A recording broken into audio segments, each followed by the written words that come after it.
ദശമുഖനോ മോക്ഷത്തിനൊരു പടി കടന്നയ്യ.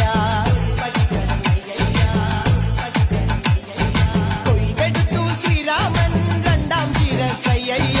ദശമുഖനോ മോക്ഷത്തിനിരുപടി കടന്നയ്യ. ആഞ്ജനേയ സ്വാമി അരികത്ത് രാമരാമേതി ജപിച്ചങ്ങു നിന്നു. ലക്ഷ്മണന്റെ ഉള്ളിനകത്തൊരു പൂത്തിരി കത്തി വിരിഞ്ഞങ്ങു നിന്നു. ആഞ്ജനേയ സ്വാമി അരികത്ത് രാമരാമേതി ജപിച്ചങ്ങു നിന്നു. ലക്ഷ്മണന്റെ ഉള്ളിനകത്തൊരു പൂത്തിരി കത്തി വിരിഞ്ഞങ്ങു നിന്നു.